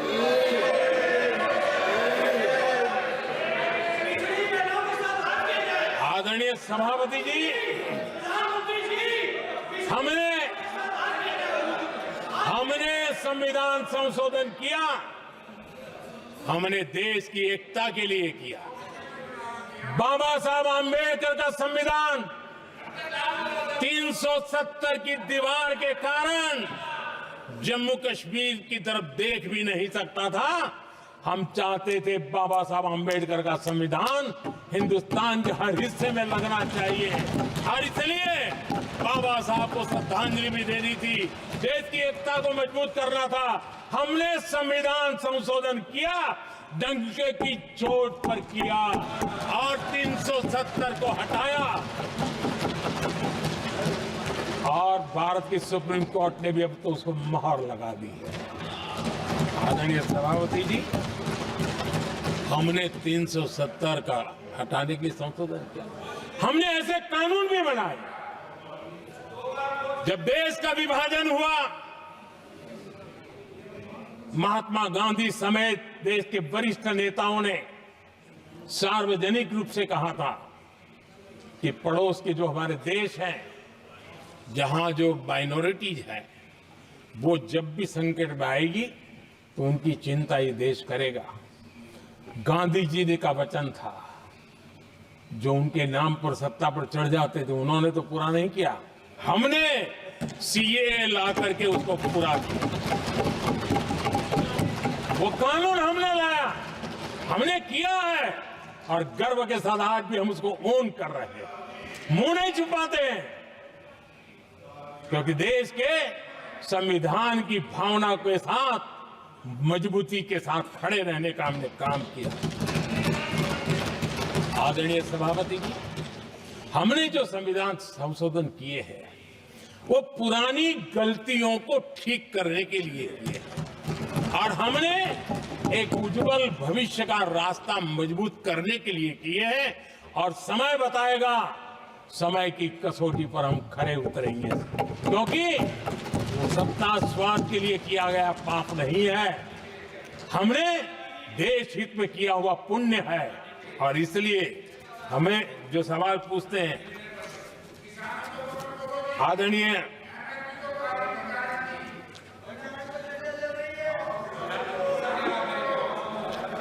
सभापति जी, यहां संविधान पर अनेक भाषण हुए, अनेक विषय उठाए गए।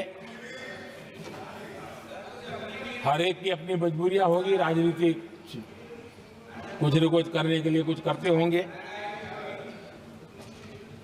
लेकिन आदरणीय सभापति जी, हमारा संविधान सबसे ज्यादा जिस बात को लेकर के संवेदनशील रहा है वो है भारत के लोग, वी द पीपल, भारत के नागरिक।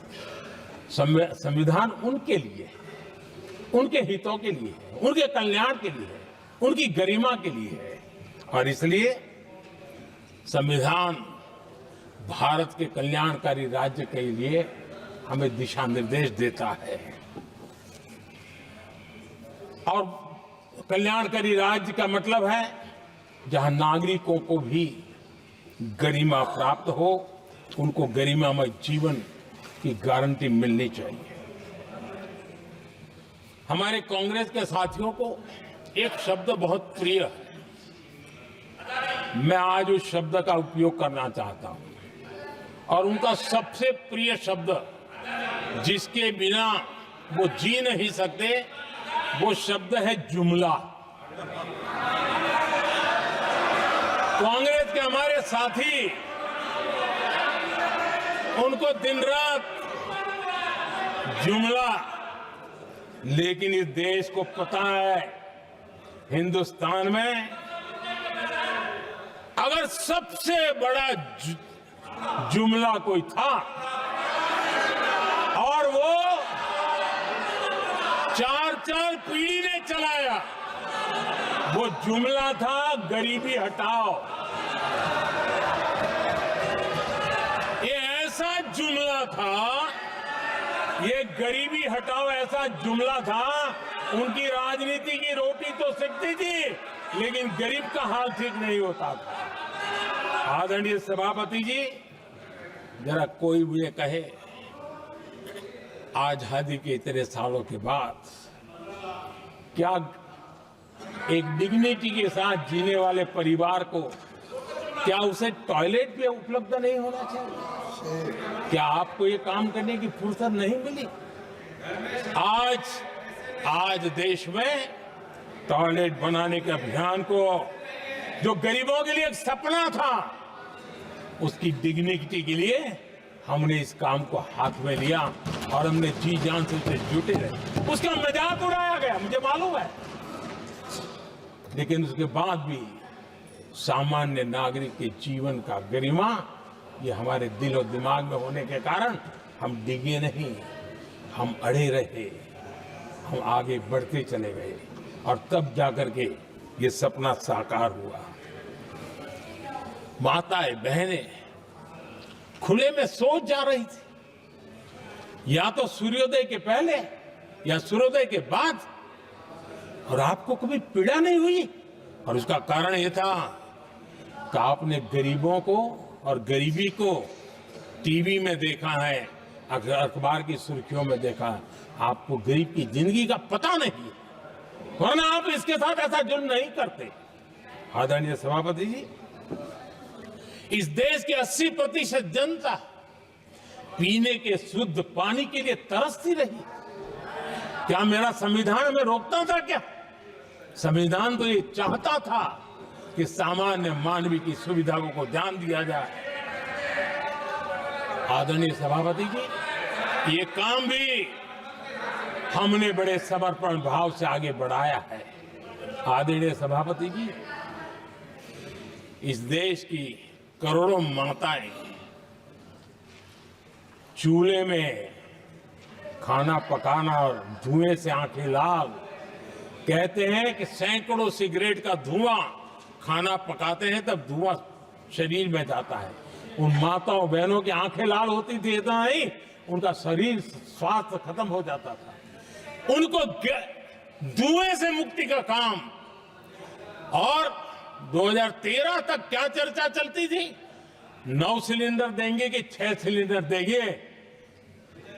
इस देश ने देखते ही देखते हर घर तक गैस का सिलेंडर पहुंचा दिया, क्योंकि हमारे लिए हर नागरिक 70 साल के बाद जो बेसिक सुविधाएं हैं उसकी तरफ।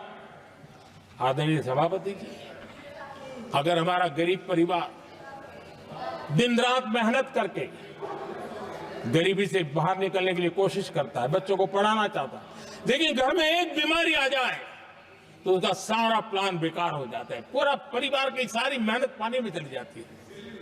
क्या इन गरीब परिवारों के इलाज के लिए कुछ आप सोच नहीं सकते थे? 50-60 करोड़ देशवासियों को मुफ्त इलाज मिले। संविधान की उस भावना का आदर करते हुए हमने आयुष्मान योजना को लागू किया, और आज देश के 70 साल के ऊपर के किसी भी वर्ग के क्यों न हो, उनके लिए भी हमने व्यवस्था की। आदरणीय सभापति जी, जरूरतमंदों को राशन देने की बात, और उसका भी मजाक उड़ाया जा रहा है। जब हम कहते हैं कि 25 करोड़ लोग गरीबी को परास्त करने में सफल हुए, तो फिर हमें सवाल पूछा जाता है कि आप गरीब को राशन फिर क्यों देते हो? आदरणीय सभापति जी, जो गरीबी से निकल के आया है, उसे पता होता है कि अस्पताल में भी एक पेशेंट स्वस्थ होने के बाद जब छुट्टी देते हैं ना, तो डॉक्टर भी कहता है कि आप घर जाइए, तबीयत ठीक है, ऑपरेशन अच्छा हुआ है, लेकिन महीने पर ये जरा संभालना, ये मत करना, क्योंकि पेशेंट दोबारा तकलीफ में ना आए, गरीब दोबारा गरीब न बने, इसलिए उसका हैंड होल्डिंग जरूरी है। और इसलिए हम मुफ्त राशन दे रहे हैं। उसकी मजाक मत उड़ाओ, क्योंकि हमें गरीबी से जो बाहर निकला है उसको दोबारा गरीबी में जाने नहीं देना है, और जो अभी भी गरीबी में है उसे हमें गरीबी से बाहर लाना है। आदरणीय सभापति जी, हमारे देश में गरीबों का नाम पर जो जुमले चले, उसी गरीबों के नाम पर बैंकों का राष्ट्रीयकरण किया गया गरीबों के नाम पर। लेकिन 2014 तक इस देश के 50 करोड़ नागरिक ऐसे थे जिन्होंने बैंक का दरवाजा तक नहीं देखा था। आदरणीय सभापति जी, गरीब को बैंक में प्रवेश तक नहीं था, ये पाप आपने किया। और आज 50 करोड़ गरीबों के बैंक खाते खोल करके हमने बैंक के दरवाजे गरीबों के लिए खोल दिए। इतना ही नहीं, ये एक प्रधानमंत्री कहते थे कि दिल्ली से 1 रुपया निकलता है तो 15 पैसा पहुंचता है, लेकिन उपाय उनको आता नहीं था। उपाय हमने दिखाया। आज दिल्ली से 1 रुपया निकलता है, 100 के 100 पैसे गरीब के खाते में जमा होते हैं। क्यों? हमने बैंक का सही इस्तेमाल क्या करना, बैंक का सही उपयोग क्या करना। माननीय सदस्य मोबाइल नहीं देखें। आदरणीय सभापति जी, बिना गारंटी के ऋण देश के अंदर जिन लोगों को बैंक के दरवाजे तक जाने की इजाजत नहीं थी, आज स्थापित सरकार का संविधान के प्रति जो समर्पण है ना, आज बिना गारंटी वो बैंक से लोन ले सकता है। ये ताकत हमने गरीब को दी है। आदरणीय सभापति जी, गरीबी हटाओ का जुमला इसी के कारण जुमला बनकर के रह गया। गरीब को इस मुश्किल से मुक्ति मिले, ये हमारा बहुत बड़ा मिशन है और ये हमारा संकल्प है, और हम इसके लिए दिन रात एक कर रहे हैं। जिनको कोई नहीं पूछता, इनको मोदी पूजता है। आदरणीय सभापति जी, दिव्यांगजन हर दिन संघर्ष करता हमारा दिव्यांगजन। अब जाकर के हमारे दिव्यांग को फ्रेंडली इंफ्रास्ट्रक्चर मिले, उसकी व्हीलचेयर आगे तक जाए, ट्रेन के डिब्बे तक जाए, ये व्यवस्था दिव्यांगजन के लिए करने का हमारे दिल में तब आया क्योंकि समाज के दबले कुचले वंचित लोगों की चिंता करना हमारे मन में था, तब हुआ। आदरणीय सभापति जी, आप मुझे बताइए, एक तो भाषा के नाम पर झगड़ा करना तो सिखा दिया आपने, लेकिन मेरे दिव्यांगजनों के साथ कितना अन्याय किया। जो हमारे यहां साइनेज लैंग्वेज जो है, साइन लैंग्वेज की जो व्यवस्था है, खास करके मूक बधिर के लिए, अब दुर्भाग्य ऐसा देश का कि असम में जो भाषा सिखाई जाए, उत्तर प्रदेश में दूसरी सिखाई जाए, उत्तर प्रदेश में सिखाई जाए, महाराष्ट्र में तीसरी सिखाई जाए। हमारे दिव्यांगजनों के लिए एक साइन लैंग्वेज का होना बहुत जरूरी था। आजादी के 7 दशक बाद भी उनको उन दिव्यांगजनों की याद नहीं आई। एक कॉमन साइन लैंग्वेज बनाने का काम हमने किया, जो आज देश के मेरे सभी दिव्यांग भाई बहनों के लिए काम आ रही है। आदरणीय सभापति जी, घुमंतु और अर्ध घुमंतु जन समूह समाज का इसके ऊपर पूछने वाला नहीं था। उनके कल्याण के लिए वेलफेयर बोर्ड बनाने का काम हमने किया, क्योंकि संविधान की प्राथमिकता है लोग, हमें उसको दर्जा देने का काम किया है। आदरणीय सभापति जी, हर कोई रेहड़ी पटरी के लोगों से जानता है। हर मोहल्ले में, हर इलाके में, हर फ्लैट में, हर सोसाइटी में सुबह होते ही वो रेहड़ी पटरी वाला आकर के मेहनत करके और लोगों का जीवन चलाने में मदद करता है। उसको बेचारे को 12-12 घंटे काम करे, रेहड़ी भी किसी से किराए पर ले ले, किसी से ब्याज से पैसा ले, किसी से सामान खरीदे, शाम को ब्याज खाओ पैसा ले जाए, बड़ा मुश्किल से अपने बच्चों के लिए ब्रेड का टुकड़ा ले जा सके। ये हालत थी। ये हमारी सरकार ने है रेहड़ी पटरी वालों के लिए स्वनिधि योजना बना करके बैंक से उनको बिना गारंटी लोन देने का शुरू किया, और आज उसके कारण, वो स्वनिधि योजना के कारण वो तीसरे राउंड तक पहुंचा है और अधिकतम लोन बैंक से उसको सामने से मिल रही है। उसकी प्रतिष्ठा और उसका विस्तार हो रहा है, विकास भी हो रहा है। आदरणीय सभापति जी, इस देश में हम में से कोई ऐसा नहीं होगा जिसको विश्वकर्मा की जरूरत न पड़ती हो। समाज की व्यवस्था की एक बहुत बड़ी व्यवस्था बनी थी, सदियों से चली आ रही थी, लेकिन वो विश्वकर्मा साथियों के लिए कभी पूछा नहीं गया।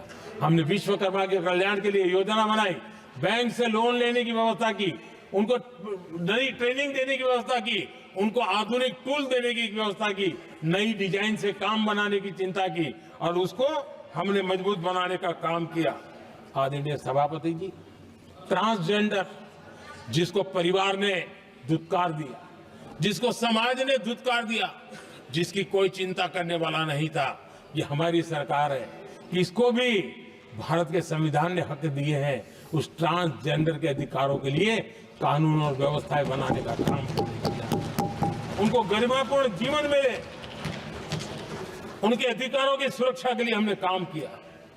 आदरणीय सभापति जी, हमारे आदिवासी समाज, इतनी सारी बातें करते मुझे तो याद है, मैं जब गुजरात का मुख्यमंत्री बना तो हमारे यहाँ उमरगांव से अंबाजी तक एक पूरा बेल्ट, गुजरात का पूर्वी हिस्सा पूरा आदिवासी बेल्ट, और एक कांग्रेस के मुख्यमंत्री आदिवासी रह चुके थे। इतने सालों के बाद भी उस पूरे इलाके में एक भी साइंस स्ट्रीम की स्कूल नहीं थी।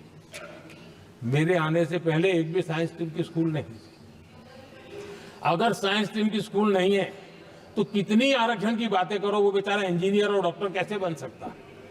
ये मैंने उस इलाके में काम किया और वहां साइंस स्ट्रीम की स्कूलें, अब तो वहां यूनिवर्सिटीज बन गई है। लेकिन यानी राजनीति की चर्चा करना, संविधान के अनुरूप काम न करना, ये जिनकी सत्ता भूख है ना, उसका हमने आदिवासी समाज में भी जो अति पिछड़े लोग हैं, और मैं राष्ट्रपति जी का आभार व्यक्त करता हूं, उन्होंने मेरा काफी मार्गदर्शन किया।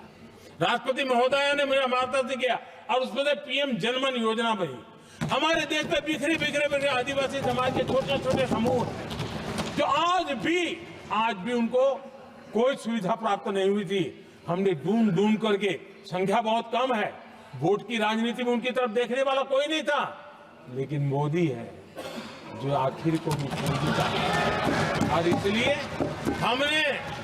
हमने उनके लिए पीएम जनमन योजना के द्वारा उनके विकास की। आदरणीय सभापति जी, जैसे समाजों में उनके विकास संतुलित होना चाहिए, पिछड़े से पिछड़ा व्यक्ति को भी संविधान अवसर देता है, जिम्मेवारी भी सरकार को देता है, उसी प्रकार से कोई भी विभाग भी, कोई हमारा ज्योग्राफिकल इलाका भी, वो पीछे नहीं रहना चाहिए। और हमारे देश में किया क्या, 60 साल के दरमियान 100 डिस्ट्रिक्ट आइडेंटिफाई करके कह दिया कि ये तो बैकवर्ड डिस्ट्रिक्ट है। और बैकवर्ड डिस्ट्रिक्ट का ऐसा लेवल लग गया कि किसी की ट्रांसफर होती थी तो वो कहता था पनिशमेंट पोस्टिंग, तो कोई जिम्मेवार अफसर जाता ही नहीं था। और उनकी तरह हमने पूरी स्थिति को बदल दिया। हमने एस्पिरेशनल डिस्ट्रिक्ट का एक कल्पना रखी और 40 पैरामीटर पर ऑनलाइन रेगुलर मॉनिटरिंग करते रहे, और आज एस्पिरेशनल डिस्ट्रिक्ट उस राज्य के अच्छे जिलों की बराबरी करने लग गए और खुद को नेशनल एवरेज की बराबरी करने लगे। भूभाग भी पीछे न रहे, कोई जिला अब इसको आगे ले जाए करके हमने 500 ब्लॉक को एस्पिरेशनल ब्लॉक बना करके उनके डेवलप पर स्पेशल फोकस करने की दिशा में हम काम कर रहे हैं। आदरणीय सभापति जी, मैं हैरान हूं, जो लोग बड़ी बड़ी कथाएं सुनाते हैं, क्या इस देश में आदिवासी समाज 1947 के बाद आया क्या? कि राम और कृष्ण से तब आदिवासी समाज भाग नहीं था? जो आदिवासी समाज को आदि पुरुष वीर पुरुष हम कहते हैं, लेकिन आजादी के कई दशकों के बाद भी इतना बड़ा आदिवासी समूह, उनके लिए अलग मंत्रालय नहीं बनाया गया। पहली बार अटल बिहारी वाजपेयी की सरकार आई और उन्होंने अलग आदिवासी मंत्रालय बनाया, अलग आदिवासी विकास और विस्तार के लिए बजट दिया। आदरणीय सभापति जी, हमारे माछीमार समाज, मछुआरा समाज, क्या अभी भी आया है क्या? क्या उनकी नजर नहीं गई आपकी? इन मछुआरा समाज के कल्याण के लिए पहली बार हमारी सरकार ने आकर के अलग मंत्रालय बनाया फिशरीज का। उनके कल्याण के लिए अलग से हमने बजट दिया, समाज के इस तबके की चिंता की। आदरणीय सभापति जी, मेरे देश का छोटा किसान, उसके जीवन में सहकारिता एक मुख्य अंग है। छोटे किसान की जिंदगी को सामर्थ्य देने के लिए सहकारी क्षेत्र को जिम्मेवार बनाना, सहकारी क्षेत्र को सामर्थ्यवान बनाना, सहकारी क्षेत्र को बल देना, इसकी महात्मा हम समझते हैं, क्योंकि छोटा किसान, उसकी चिंता हमारे दिल में थी और इसलिए हमने अलग सहकारिता मंत्रालय बनाया। हमारी सोचने का तरीका क्या है? हमारे देश में नौजवान है, पूरा विश्व आज वर्कफोर्स के लिए तरस रहा है। देश में डेमोग्राफिक डिवीजन लेना है तो हमारे इस वर्कफोर्स को स्किल बनाना चाहिए। हमने अलग स्किल मंत्रालय बनाया ताकि दुनिया की आवश्यकता के अनुसार मेरा देश का नौजवान तैयार हो और विश्व के साथ वो अपने आगे बढ़े। आदरणीय सभापति जी, हमारा नॉर्थ ईस्ट इसलिए कि वहां वोट कम है, सीटें कम है, इसकी कोई परवाह नहीं है। यह अटल जी की सरकार थी जिसने पहली बार नॉर्थ ईस्ट के कल्याण के लिए डोनियर मंत्रालय की व्यवस्था की और आज उसका परिणाम है कि नॉर्थ ईस्ट के विकास की कि नई चीजों को हम प्राप्त कर पाए। इसी के कारण रेल, रोड, पोर्ट, एयरपोर्ट ये बनने की दिशा में आगे बढ़ रहे हैं। आदरणीय सभापति जी, आज भी दुनिया के देशों में लैंड रिकॉर्ड के लेकर के समृद्ध देशों को भी कई संकट। हमने गांव के हर सामान्य व्यक्ति को अपना लैंड रिकॉर्ड, उसके घर की मालिकीन का हक के कागज नहीं है, उसके गांव उसको बैंक से लोन चाहिए हो, कहीं बाहर जाए तो कोई कब्जा कर ले, एक स्वामित्व योजना बनाई और देश के गांव के ऐसे समाज के दबे कुचले लोगों को वो कागज हम दे रहे हैं जिसके कारण उसका मालिकी हक बन रहा है। वो स्वामित्व योजना एक बहुत बड़ा दिशा में है। आदरणीय सभापति जी, इन सारे कामों के कारण पिछले 10 वर्ष में हमने जो प्रयास किया, हमने जिस प्रकार से गरीब को मजबूती देने का काम किया है, हमने जिस प्रकार से गरीब के अंदर एक नया आत्मविश्वास पैदा किया है और एक सही दिशा में चलने का परिणाम है कि आज इतने कम समय में मेरे देश के 25 करोड़ मेरे गरीब साथी गरीबी को परास्त करने में सफल हुए और हमें इस बात का गर्व है। और मैं संविधान निर्माताओं के सामने सर झुका करके कहता हूं, जो संविधान हमें दिशा दे रहा है उसके तहत मैं ये काम कर रहा हूं। और मैंने, आदरणीय सभापति जी, जब हम सबका साथ सबका विकास की बात करते हैं, वो नारा नहीं है, वो हमारे आर्टिकल ऑफ फेथ है। और इसलिए हमने सरकार की योजनाएं भी बिना भेदभाव को चलाने की दिशा में काम किया है और संविधान हमें भेदभाव की अनुमति नहीं देता है। और इसलिए हमने आगे चल करके कहा है सैचुरेशन, जिसके लिए जो योजना बनी है उसका लाभ उन लाभार्थी को 100% लाभार्थी को मिलना चाहिए। ये सैचुरेशन अगर सच्चा सेकुलरिज्म को है ना, तो ये सैचुरेशन में है। सच्चा सामाजिक न्याय अगर किसी में है तो ये सैचुरेशन 100% उसको बेनिफिट जिसका हक है मिलना चाहिए, बिना भेदभाव के लिए मिलना चाहिए। तो ये भाव लेकर के हम सच्चे सेकुलरिज्म को और सच्चे सामाजिक न्याय को लेकर के जी रहे हैं। आदरणीय सभापति जी, संविधान के हमारे एक और स्पिरिट भी है और हमारे देश को दिशा देने का माध्यम, देश को का चालक बल के रूप में राजनीति केंद्र में रहती है। आने वाले दशकों में हमारा लोकतंत्र, हमारी राजनीति की दिशा क्या होनी चाहिए, आज हमें मंथन करना चाहिए। आदरणीय सभापति जी, कुछ दलों की राजनीतिक स्वार्थ और सत्ता का भाव, मैं जरा उनसे पूछना चाहता हूं, क्या वे कभी अपने आप को, और मैं सभी दलों के लिए कह रहा हूं, उधर और इधर ये मेरा विषय नहीं है, ये मेरे मन के विचार है जो मैं इस सदन के सामने रखना चाहता हूं। कि इस देश में योग्य नेतृत्व का अवसर मिलना चाहिए नहीं? जिनके परिवार में कोई राजनीति में नहीं है, क्या उनके लिए दरवाजे बंद हो जाएंगे? क्या देश को, लोकतंत्र के स्पिरिट को परिवारवाद ने गहरा नुकसान किया है कि नहीं किया है?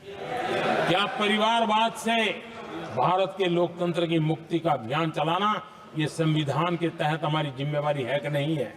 और इसलिए समानता के सिद्धांत की बात कहे, अवसर की बात कहे, हिंदुस्तान के हर किसी को, और जो परिवारवादी राजनीति है उनकी धुरी ही परिवार होता है, सब कुछ परिवार के लिए।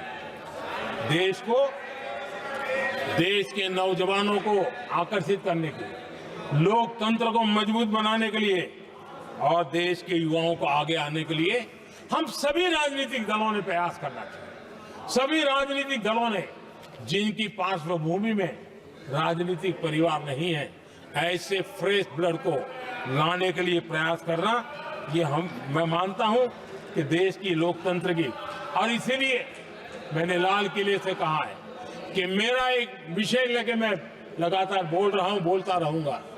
1 लाख ऐसे नौजवानों को देश की राजनीति में लाना है जिनका कोई परिवार का बैकग्राउंड राजनीतिक परिवार का नहीं है, और इसलिए देश को एक फ्रेश एयर की जरूरत है, देश को नई ऊर्जा की जरूरत है, देश को नए संकल्प और सपने लेकर के आने वाले युवकों की जरूरत है।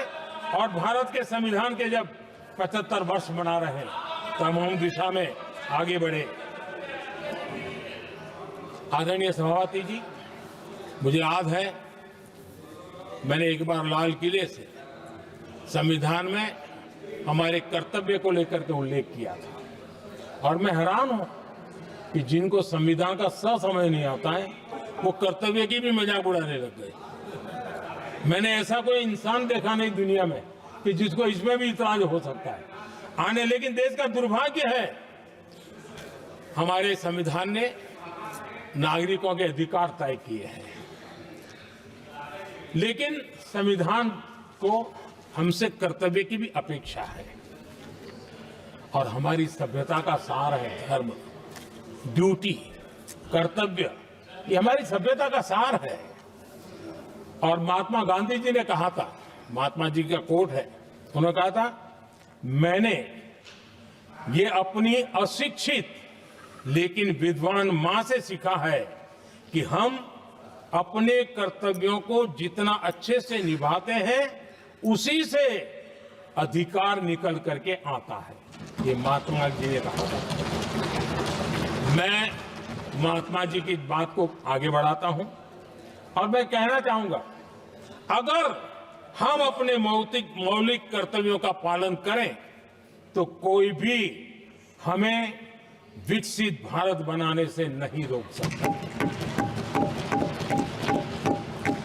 संविधान का 75वां वर्ष कर्तव्य के प्रति हमारे समर्पण भाव को, हमारी प्रतिबद्धता को और ताकत दें, देश कर्तव्य भावना से आगे बढ़े, ये मैं मानता हूं समय की मांग है। आदरणीय सभापति जी, भारत के भविष्य के लिए संविधान के स्पिरिट से प्रेरित होकर के मैं आज इस सदन के पवित्र मंच से 11 संकल्प सदन के सामने रखना चाहता हूं। पहला संकल्प है, चाहे नागरिक हो या सरकार हो, सभी अपने कर्तव्यों का पालन करें। दूसरा संकल्प है, हर क्षेत्र, हर समाज को विकास का लाभ मिले, सबका साथ, सबका विकास हो। तीसरा संकल्प है, भ्रष्टाचार के प्रति जीरो टॉलरेंस हो। भ्रष्टाचारी की सामाजिक स्वीकार्यता न हो। भ्रष्टाचारी की सामाजिक स्वीकार्यता न हो। चौथा संकल्प है, देश के कानून, देश के नियम, देश की परंपराओं के पालन में देश के नागरिकों को गर्व होना चाहिए, गर्व का भाव हो। पांचवा संकल्प, गुलामी की मानसिकता से मुक्ति हो, देश की विरासत पर गर्व हो। छठा संकल्प, देश की राजनीति को परिवारवाद से मुक्ति मिले। सातवां संकल्प, संविधान का सम्मान हो। राजनीतिक स्वार्थ के लिए संविधान को हथियार न बनाया जाए। आठवां संकल्प, संविधान की भावना के प्रति समर्पण रखते हुए जिनको आरक्षण मिल रहा है वो न छीना जाए और धर्म के आधार पर आरक्षण की हर कोशिश पर रोक लगे। नौवां संकल्प, विमेन लेड डेवलपमेंट में भारत दुनिया के लिए मिसाल बने। 10वां संकल्प, राज्य के विकास से राष्ट्र का विकास, ये हमारा विकास का मंत्र हो। 11वां संकल्प, एक भारत श्रेष्ठ भारत का ध्येय सर्वोपरि हो। आदरणीय सभापति जी, इसी संकल्प के साथ हम सब मिलकर के अगर हम आगे बढ़ते हैं तो संविधान की जो निहित भावना है, वी द पीपल, सबका प्रयास, हम इसी मंत्र को लेकर के आगे चले और विकसित भारत का सपना इस सदन में बैठे हुए सबका तो होना ही चाहिए। 140 करोड़ देशवासियों का सपना जब बन जाता है और संकल्प लेकर के जब देश चल पड़ता है तो इच्छित परिणाम लेकर के रहता है। मेरा 140 करोड़ देशवासियों के प्रति मेरी अपार श्रद्धा रही है। उनके सामर्थ्य पर मेरी श्रद्धा है, देश की युवा शक्ति पर मेरी श्रद्धा है, देश की नारी शक्ति पर मेरी श्रद्धा है। और इसलिए मैं कहता हूं कि देश 2047 देश जब आजादी के 100 साल मनाएगा तो विकसित भारत के रूप में मनाएगा। इस संकल्प के साथ आगे बढ़े। मैं फिर एक बार इस महान पवित्र कार्य को आगे बढ़ाने के लिए सबको शुभकामनाएं देता हूं और मैं आदरणीय सभापति जी, आपने समय बढ़ाया इसके लिए मैं आपका बहुत बहुत आभार व्यक्त करता हूं। बहुत बहुत धन्यवाद।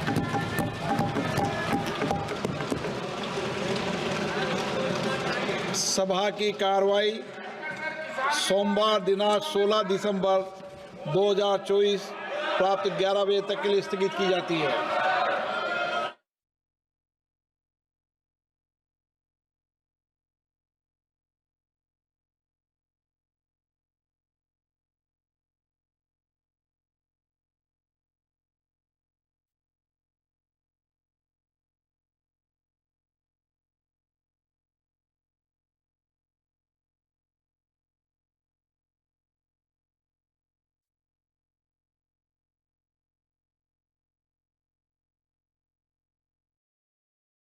या सामाजिक आपराधिक घटना हो रही हो या किसी गरीब कमजोर को किसी भी प्रकार से धोखा, छल, कपट, धमकी द्वारा प्रताड़ित किया जा रहा हो तो चाणक्य न्यूज इंडिया उत्तराखंड है आपके साथ। हम बनेंगे आपकी आवाज, क्योंकि सच दिखाते हैं।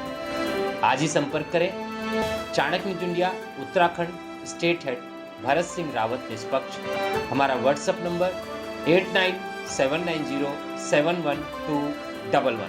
चाणक्य न्यूज उत्तराखंड द्वारा देवभूमि उत्तराखंड हेतु समस्या समाधान कार्यक्रम आयोजित। कार्यक्रम में भाग लेने वाले सहभागी अपने अपने क्षेत्र की किसी भी प्रकार की एक प्रमुख समस्या एवं समाधान हेतु सुझाव भी बताएंगे। इच्छुक सिर्फ व्हाट्सएप या टेलीग्राम द्वारा संपर्क कर सकते हैं। उत्तराखंड स्टेट हेड भरत सिंह रावत निष्पक्ष। Telegram WhatsApp 8979071211। देवभूमि उत्तराखंड के सभी शुभचिंतकों को सादर अभिवादन। चाणक्य न्यूज इंडिया उत्तराखंड सदैव सत्य, न्याय, धर्म के साथ। गरीब, पीड़ित, प्रताड़ित, बेकसूर जनों की एक बुलंद आवाज। हमारा उद्देश्य दूर करेंगे मिलकर व्यवधान, हो न्यायोचित समस्या समाधान। आओ मिलकर अंधकार दूर करें, राष्ट्रहित सहयोग का दीप प्रज्वलित करें। भरत सिंह रावत, स्टेट हेड 8979071211, आवासीय कार्यालय देहरादून।